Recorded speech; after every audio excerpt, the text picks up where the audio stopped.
Welcome to FP Executive. We're joined today by Professor Jim Fisher, who is the Vice Dean of Programs and an Executive Education Professor at the Rotman School of Business in Toronto. Thank you for joining us today, Professor Fisher. Great to be here. Now, executive education is obviously a growing field in business throughout the world, particularly over the last decade.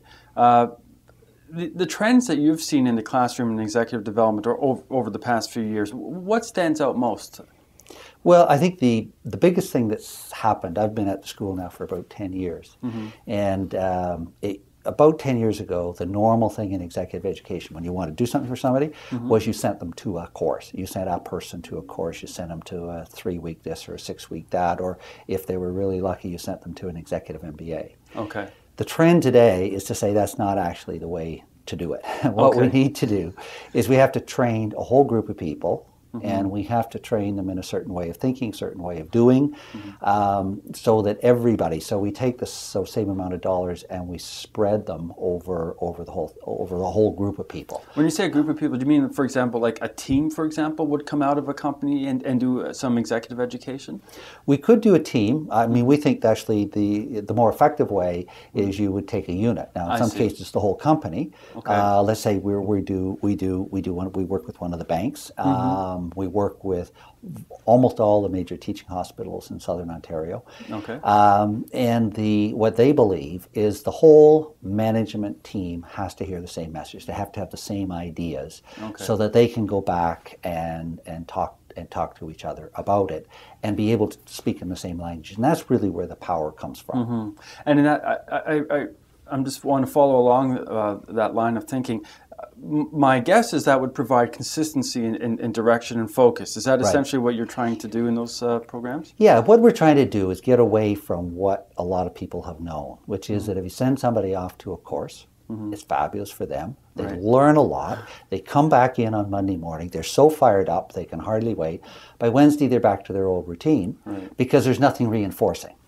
So what we have found, and with the clients that we've worked with now, is if somebody goes away, they come back, they're all fired up, they have a whole new way of thinking about the strategy of the company, certain things that they want to do, and everybody who they talk to, understands the concepts, understands what they're doing, so then you get it reinforced, and then it just becomes the way we think about things. Interesting. So Rotman is doing things maybe a little bit differently than what has been done in the past.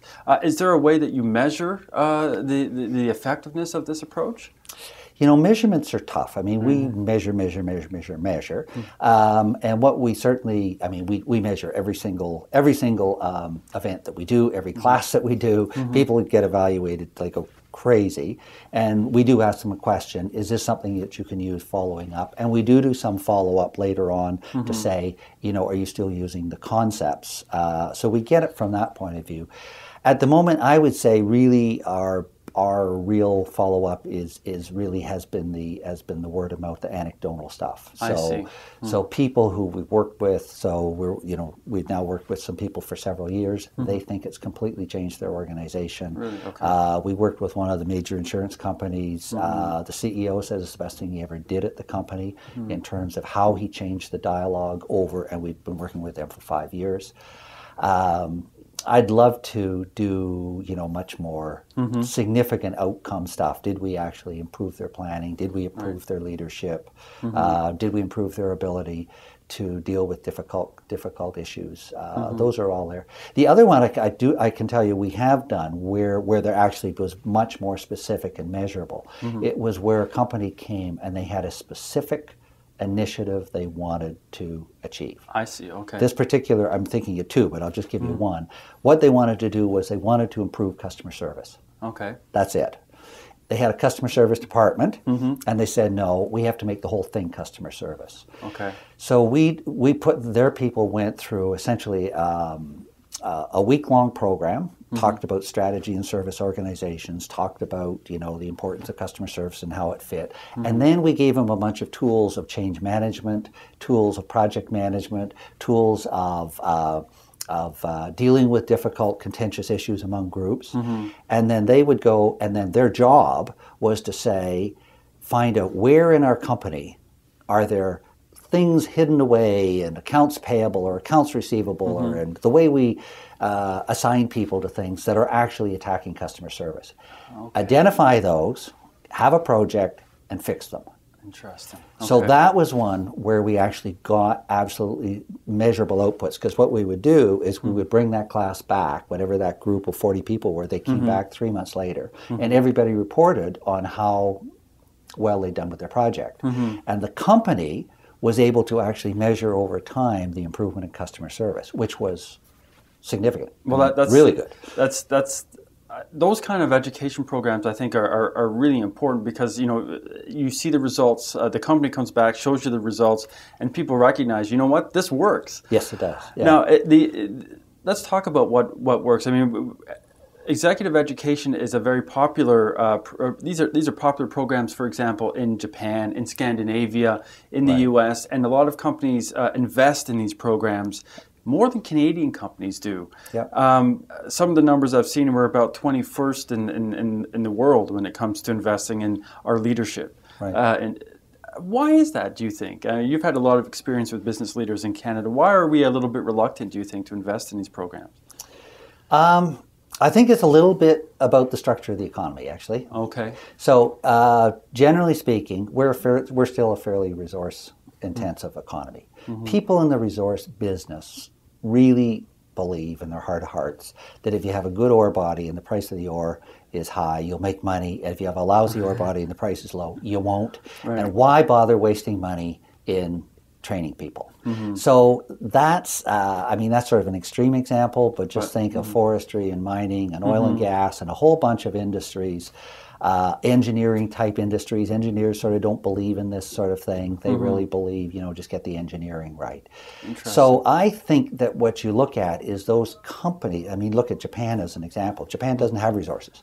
So Japan's whole thing is how productive can we make our people? And I think they've had that focus. For a long time. And the Scandinavian countries, they do lead the world in adult education and adult education interventions, and they've been doing that for a long time. Interesting. So, in essence, it's our old heritage catching up with us today, remaining with us today, about cutting down wood and being miners and so forth. We haven't really shifted with the economy, perhaps. I think we haven't. And there's a thing that says even. I mean, there just becomes I'd say an ethos. So like if you're the CEO of a company who really should be in the training, but kind of all your colleagues aren't, and you sort of feels like you're a sissy or you're soft or, like spend money on something that really delivers. Yes. I think we're catching up to it.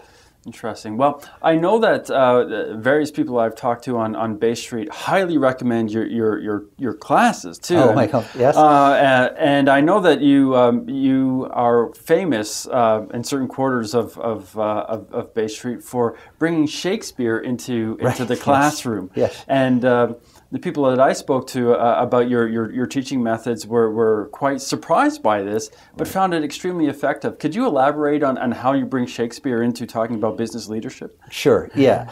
Well, first of all, I use Shakespeare because Shakespeare, the root of Shakespeare, and the reason that Shakespeare is so fantastic is that Shakespeare was actually interested in motivation. So he was interested in why we did what we did. And since the root of leadership is understanding motivation and how one motivates people, he really is the ideal person to go to. Now, what I usually do is to get over the business people's skepticism, what I always have to tell them is Shakespeare wrote his stuff about 400 years ago, and today in the English-speaking world in live theater, half of all live theater is Shakespeare. So I just say to them as a business proposition, how would you like to think about the fact that 400 years from now, without any advertising, promotion, spiffs, or whatever, discounts, you could still have 50% share of market. Right. And that stops them right there. They say, okay, there must be something in it. There must be something in it. So that's why I do it. And I use Henry V, which actually is a whole play about leadership. And I just use a very small clip. I use the famous band of brothers. He today who sheds his blood with me shall be my brother. So that's kind of what we use.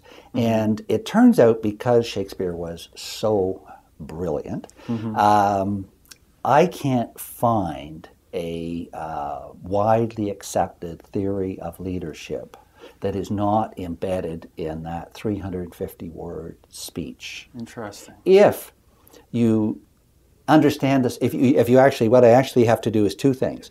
I have to give them the history lesson and the speech, because you have to understand the context. What was the business problem that he had? What was he trying to achieve? What was the difficulty he was in?